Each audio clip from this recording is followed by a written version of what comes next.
Yesus, kau termanis di hidupku. Yesus, kau terindah di hatiku. Kaulah yang terutama di hidupku. Kau takkan pernah terganti. Yesus, kau termanis di hidupku. Yesus, kau terindah di hatiku. Kaulah yang terutama di hidupku. Kau takkan pernah terganti. Kau ada di pikiranku, kau ada di hatiku, kau ada di setiap langkah di dalam hidupku. Kau di hembusan nafasku, detak dalam hidupku. Kau segalanya bagiku.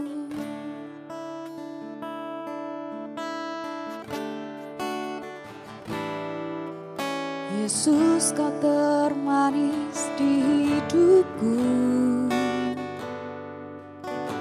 Yesus, kau terindah di hatiku. Kaulah yang terutama di hidupku. Kau takkan pernah terganti. Kau ada di pikiranku, kau ada di hatiku, kau ada di setiap langkah di dalam hidupku. Kau di hembusan nafasku, detak dalam hidupku. Kau segalanya bagiku.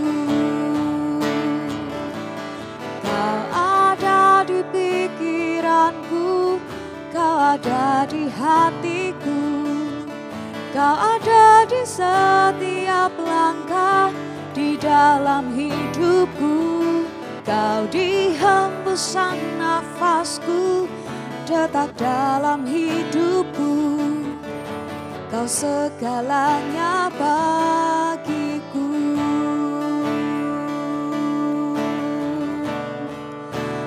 Kau segalanya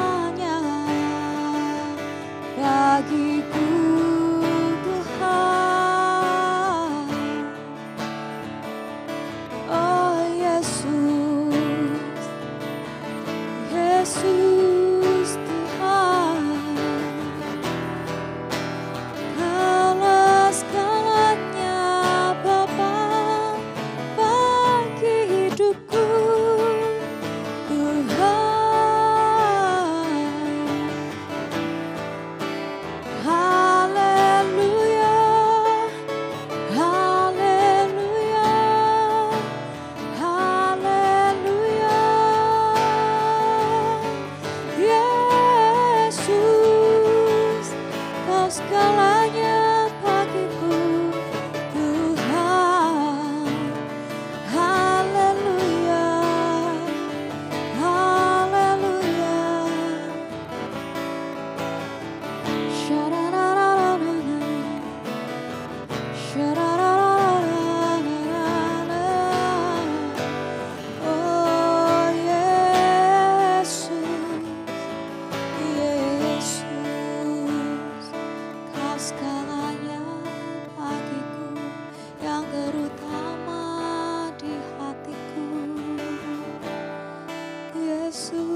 pikiranku, Kau ada di hatiku.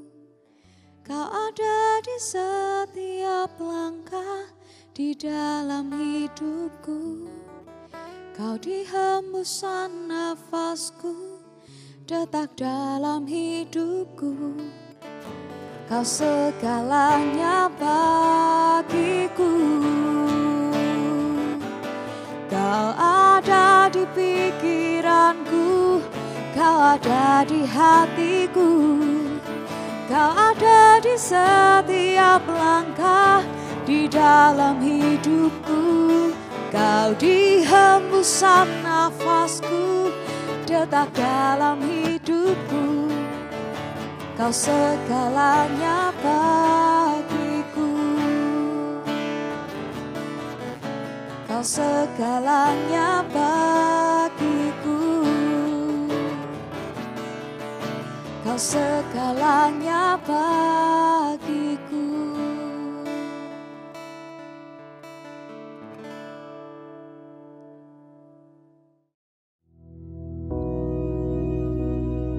Bapa kami yang di surga, dikuduskanlah namamu, datanglah kerajaanmu, jadilah kehendakmu di bumi seperti di surga. Berikanlah kami pada hari ini makanan kami yang secukupnya, dan ampunilah kami akan kesalahan kami, seperti kami juga mengampuni orang yang bersalah kepada kami. Dan janganlah membawa kami ke dalam pencobaan, tetapi lepaskanlah kami daripada yang jahat. Karena Engkaulah yang empunya kerajaan dan kuasa dan kemuliaan sampai selama-lamanya. Amin.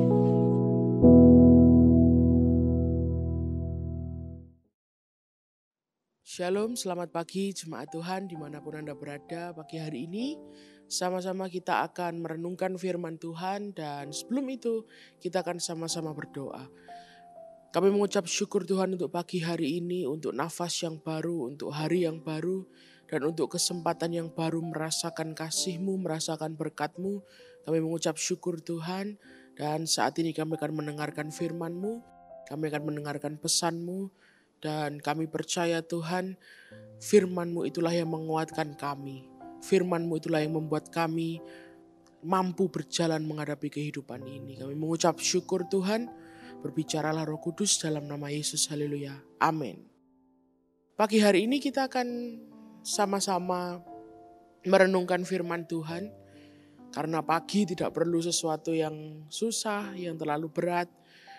Hari ini firman Tuhan akan mengingatkan kita tentang bagaimana harusnya kita menghadapi apapun yang sedang kita hadapi saat ini sesuai dengan apa yang Tuhan mau. Mungkin kalau saya bilang mungkin agak kurang tepat, karena pasti setiap manusia akan mengalami yang namanya dead end dalam bahasa Inggris. Atau kalau bahasa Indonesia, bahasa sehari-hari mungkin bisa dikatakan gang buntu, seperti itu ya. Suatu kali mungkin kita menjalani hidup ini, tampaknya kita jalan enak-enak aja gitu ya. Kita jalan santai-santai, tidak ada halangan yang begitu berarti. Tapi ternyata pada satu titik kita akan bertemu dengan gang buntu gitu ya. Dan kita akan bingung karena putar balik bukan pilihan. Yang kita mau kita jalan terus, tapi yang harus kita hadapi adalah sebuah halangan, yaitu kebuntuan. Dan saat kita mengalami sebuah masalah, kita mengalami sebuah problem, seringkali memang tampaknya tidak ada lagi harapan gitu ya. Susah sekali, sudah dicoba ke kanan ke kiri, cari bantuan sana sini, tetapi memang tidak gampang karena masalah ini harus kita hadapi. Dan dalam perjalanan hidup kita, hal-hal inilah yang membuat kita menjadi stressful gitu ya. Puji Tuhan kalau pada saat kita mengalami hal ini kita masih punya semangat gitu ya. Kita masih punya motivasi yang baik. Pokoknya harus bisa, harus selesai masalahnya. Tapi kadangkala kita juga bisa capek. Kita juga bisa panik ya. Karena nggak ada lagi bantuan, karena nggak ada lagi yang bisa kita lakukan. Entah itu sebuah masalah yang disebabkan oleh karena kesalahan kita sendiri, atau mungkin bukan kesalahan kita. Seringkali kita akhirnya panik, kita frustrasi, sudah tidak ada lagi jalan keluar. Nah, pagi hari ini firman Tuhan mengingatkan, mungkin kita sudah tahu, mungkin kita paham bahwa saat mengalami masalah, yang harus kita cari adalah Tuhan. Tetapi firman Tuhan khusus pagi hari ini mau ingatkan kita. Sama-sama kita mau belajar dari sebuah kisah yang ada di Alkitab. Ini bukan dongeng, ini bukan cerita legenda. Ini firman Tuhan dan benar-benar terjadi. Kita akan lihat sama-sama di 2 Raja-Raja pasal yang ke-6. Mulai ayat yang ke-8. 2 Raja-Raja pasal yang ke-6 ayat yang ke-8. Katakan seperti ini. Raja negeri Aram sedang berperang melawan Israel. Ia berunding dengan pegawai-pegawainya, lalu katanya, ke tempat ini dan itu haruslah kamu turun menghadang. Tetapi abdi Allah menyuruh orang kepada Raja Israel mengatakan, awas, jangan lewat dari tempat itu, sebab orang Aram sudah turun menghadang ke sana. Sebab itu Raja Israel menyuruh orang-orang ke tempat yang disebutkan abdi Allah kepadanya. Demikianlah Elisa memperingatkan kepadanya supaya berawas-awas di sana. Bukan sekali atau 2 kali saja. Ayat 11. Lalu mengamuklah hati Raja Aram tentang hal itu. Maka dipanggilnyalah pegawai-pegawainya, katanya kepada mereka, tidakkah dapat kamu memberitahukan kepadaku, siapa dari kita memihak kepada Raja Israel? Tapi berkatalah salah seorang pegawainya, tidak tuanku raja, melainkan Elisa, nabi yang di Israel. Dialah yang memberitahukan kepada Raja Israel tentang perkataan yang diucapkan oleh tuanku di kamar tidurmu. Berkatalah raja, pergilah melihat di mana dia, supaya aku menyuruh orang menangkap dia. Lalu diberitahukanlah kepadanya, dia ada di Dotan. Maka dikirimkannyalah ke sana kuda serta kereta dan tentara yang besar. Sampailah mereka pada waktu malam, lalu mengepung kota itu. Ketika pelayan abdi Allah bangun pagi-pagi dan pergi keluar, maka tampaklah suatu tentara dengan kuda dan kereta ada di sekeliling kota itu. Lalu berkatalah bujangnya itu kepadanya, celaka tuanku, apakah yang akan kita perbuat? Sampai di sini dulu. Jadi ceritanya waktu itu Aram sedang memerangi Israel, gitu ya. Lalu rajanya ini bingung karena dia sudah membuat begitu banyak strategi untuk menyergap tentara-tentara Israel, gitu ya, untuk menghadang pihak Israel. Tetapi orang-orang Israel ini selalu tahu. Seolah-olah ada yang memberitahu mereka sehingga mereka nggak jadi lewat ke sana atau mereka nggak jadi datang ke sebuah tempat, gitu ya. Bukan hanya sekali 2 kali ya. Seringkali saat mereka sudah susun sebuah strategi untuk mereka berperang, untuk mereka menghadang Israel, selalu ketahuan. Sampai-sampai rajanya ini curiga, gitu ya. Siapa di antara panglima-panglimanya yang memihak Israel dan membocorkan itu semua. Dan di sini diceritakan bahwa akhirnya ya mungkin kalau zaman sekarang mereka kirimkan intel, gitu ya, untuk cari tahu siapa yang menyebarkan rencana kita, gitu ya, strategi perang kita, siapa yang tidak setia kepada Aram sehingga menyebarkan ini semua. Nah, akhirnya mereka cari tahu dan ternyata ditemukan bahwa bukan ada spy di antara mereka, tetapi ada seorang nabi dari pihak Israel. Yang herannya, dia bisa tahu apa yang sudah disusun, apa yang sudah dikatakan oleh raja, bahkan di tempat paling pribadi dari raja, yaitu di kamar tidurnya. Saat nggak ada orang, gitu ya, saat tidak ada banyak orang, mungkin raja hanya memanggil beberapa orang terdekatnya, panglima dan lain sebagainya. Itu nabi ini bisa tahu, gitu ya. Nabi ini bisa tahu segala rencananya Sehingga rencana dari negeri Aram ini selalu gagal. Dan akhirnya apa yang terjadi? Saat raja tahu, dia memerintahkan untuk cari siapa nabi ini. Kapan kita menang kalau dia selalu tahu? Gitu ya. Akhirnya dicarilah di tempat dan akhirnya ketemu bahwa Elisa sedang di Dotan. Dan raja mengirimkan tentaranya, ya, diceritakan di sini bukan hanya mengirim suruhan gitu ya atau membunuh bayaran, tetapi dia mengirimkan pasukan untuk mengepung nabi ini. Nah, secara fisik gitu ya. Secara fisik di sini diceritakan di ayat yang ke-15 tadi. Pembantunya Elisa ini tahu gitu ya. Dia melihat, waduh, kita dikepung gitu ya. Dan yang namanya dikepung itu artinya dikelilingi. Tidak ada lagi jalan keluar. Dan apa yang dilihat oleh pembantunya Elisa ini adalah physically gitu ya. Secara fisik yang bisa dia lihat secara visual di depan matanya. Kenyataannya memang tentara itu berjibun di antara mereka. Siap untuk membabat mereka, siap untuk membunuh mereka. Dan mereka tidak akan pernah bisa kabur. Dulu mungkin belum ada pesawat atau helikopter ya yang bisa menyelamatkan Elisa. Jadi bagi pembantunya Elisa ini dia berkata, sudah celaka kita. Matilah kita di sini karena tidak ada harapan lagi. Kita pasti dibunuh. Dan saat pembantunya mengatakan itu kepada Elisa, kita lihat apa yang dikatakan oleh Elisa. Ayat yang ke-16.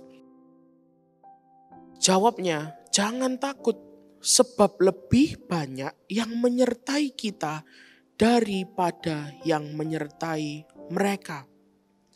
Nah mungkin waktu Elisa berkata seperti ini, pembantunya bingung. Lah kita mana? Kita cuma beberapa orang. Maksudnya lebih banyak bagaimana? Kita nggak punya pasukan dan lain sebagainya. Apa yang dimaksud oleh Elisa? Ayat yang ke-17. Lalu berdoalah Elisa, ya Tuhan, bukalah kiranya matanya supaya ia melihat. Maka Tuhan membuka mata bujang itu sehingga ia melihat. Dan yang dimaksud dengan melihat pada ayat yang ke-17 ini bukan melihat secara fisik. Dari tadi dia sudah melihat bahwa di depannya banyak musuh gitu ya. Tapi apa yang dia lihat? Tampaklah gunung itu penuh dengan kuda dan kereta berapi sekeliling Elisa. Sampai di sini pembacaan kita. Saat yang kita lihat di depan kita, atau saat ini kita membicarakan pembantunya Elisa, saat yang dia lihat secara fisik, secara visual di alam manusiawi adalah kecelakaan gitu ya. Hanya celaka yang bisa dia lihat. Elisa berdoa kepada Tuhan. Dia bilang, Tuhan izinkan dia melihat apa yang sudah Engkau rencanakan bagi kami. Dan saat Tuhan mengizinkan pembantu Elisa ini melihat, yang dia lihat bukan secara fisik gitu ya. Yang dia lihat bukan lagi di ranah atau di alam manusiawi. Di dalam roh dia melihat luar biasa apa tadi di ayat 17 dikatakan. Tampaklah gunung itu penuh dengan kuda dan kereta berapi. Secara fisik tidak ada bantuan bagi mereka. Tetapi saat Elisa berdoa, Tuhan mengirimkan bantuan yang datang daripadanya. Dan kita saat ini, kalau di depan mata kita secara fisik, yang dapat kita lihat, yang dapat kita dengar, yang kita ketahui, hanya ada gang buntu, hanya ada jalan buntu, tidak ada lagi jalan keluar. Saatnya kita tutup mata kita, bukan lari dari kenyataan, bukan lari dari masalah kita, tetapi kita berdoa kepada Tuhan. Supaya apa? Supaya Tuhan memperlihatkan kepada kita bahwa harapan itu benar-benar ada. Dan pertolongan Tuhan itu benar-benar ada. Karena kalau kita hanya fokus kepada apa yang bisa kita lihat saja. Kita hanya fokus pada di depan mata kita hanya ada masalah dan masalah. Kita tidak akan pernah tahu bahwa pertolongan Tuhan itu sungguh ada. Dan kita gak akan pernah tahu apa yang harus kita lakukan untuk menghadapi masalah kita. Saat ini apapun yang sedang saudara alami, kalau saudara merasa tidak ada lagi harapan, susah untuk diselesaikan masalahnya, tutup mata dan berdoa. Saudara tanya kepada Tuhan, pertolongan apa yang sudah Engkau sediakan bagiku Tuhan? Aku percaya Engkau pasti menolongku.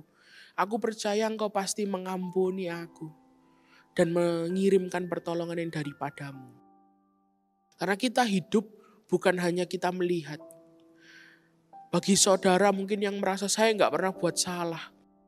Saya nggak pernah aneh-aneh dalam hidup ini. Saya selalu berusaha hidup baik. Saya selalu berusaha hidup jujur. Kenapa saya harus mengalami seperti ini? Kenapa saya harus berhadapan dengan masalah ini dan itu sehingga sepertinya tidak ada jalan keluar? Tidak perlu mengeluh. Tutup mata, berdoa, dan tanya Tuhan. Tuhan, bagaimana aku keluar dari kepungan musuh? Seperti yang dilakukan oleh Elisa, dia berdoa. Dan Tuhan memberikan bantuan kepada dia. Tuhan mengirimkan pertolongan kepadanya. Sehingga pembantunya yang awalnya panik, yang awalnya merasa tidak ada lagi harapan, akhirnya dia melihat bahwa luar biasa tentara yang dikirimkan oleh Tuhan untuk menolong mereka. Kita akan buka di 2 Korintus pasal yang keempat, mulai ayat yang ke-16. 2 Korintus pasal yang keempat, ayat yang ke-16. Dikatakan seperti ini. Sebab itu kami tidak tawar hati. Tetapi meskipun manusia lahiriah kami semakin merosot, namun manusia batiniah kami dibaharui dari sehari ke sehari. Sebab penderitaan ringan yang sekarang ini mengerjakan bagi kami kemuliaan kekal yang melebihi segala-galanya. Jauh lebih besar daripada penderitaan kami. Ayat 18. Sebab kami tidak memperhatikan yang kelihatan, melainkan yang tak kelihatan. Karena yang kelihatan adalah sementara, sedangkan yang tak kelihatan adalah kekal. Saat kita mendengar sebuah quote gitu ya, atau sebuah kata-kata, apa yang kita punyai sekarang ini, apa yang kita miliki, harta kita, apa yang bisa kita lihat itu cuma sementara gitu ya. Konotasinya selalu kepada sesuatu yang kita miliki, harta yang kita punyai gitu ya. Itu hanya sementara ya. Bahasa Jawanya ojo digandoli gitu ya. Jangan dipegang terus dan lain sebagainya. Betul, yang kelihatan di depan mata kita semuanya memang sementara. Di depan saya ada kamera gitu ya. Kamera ini suatu hari bisa rusak gitu ya. Di depan saya ada hiasan, ada meja ini. Semuanya sementara bisa rusak dan harus diganti. Tapi ada satu hal juga yang tidak boleh kita lupa. Bukan hanya kesenangan kita yang sementara, tetapi penderitaan kita juga sementara. Karena dunia ini demikianlah cara kerjanya. Gitu ya. Kalau yang ini sementara, yang lain juga sementara. Jadi saat ini kalau saudara sedang mengalami penderitaan, sedang dalam lembah kekelaman, sedang banyak masalah, percayalah semuanya itu juga sementara. Jadi jangan fokuskan pandangan kita hanya pada masalah kita, penderitaan kita. Tetapi tutup mata dan biarkan Tuhan membuka mata batiniah kita. Sehingga kita bisa melihat pertolongan Tuhan. Sehingga kita bisa menyadari bahwa Tuhan selalu ada bersama dengan kita dan siap untuk menolong kita. Pagi hari ini kita menyadari bahwa apa yang ada di depan mata kita, kesusahan, penderitaan, dan lain sebagainya, Tuhan bisa menyelesaikannya bagi kita. Kita berdoa, kita tutup mata kita tanya kepada Tuhan. Kalau sudah tidak ada harapan, manusia sudah tidak bisa menolong, Tuhan pasti bisa menolong. Sama-sama kita akan berdoa. Kami mengucap syukur Tuhan, pagi hari ini Engkau ada bersama dengan kami, dan firman-Mu menyatakan bahwa pertolongan-Mu tidak pernah gagal, tidak pernah terlambat, dan Engkau tidak pernah lupa menolong kami. Kami mengucap syukur untuk itu Tuhan. Kami mengucap syukur karena Engkau Allah yang baik. Saat kami tidak setia, Engkau tetap setia kepada kami Tuhan. Oleh karena itu kami mau setia. Kami mau merubah diri kami dan kami mau selalu setia kepadamu Tuhan. Sehingga saat kami berpegangan kepadamu, kami tahu hidup kami baik-baik saja bersama dengan Engkau. Terima kasih Tuhan, kami mengucap syukur dalam nama Yesus, haleluya, amin.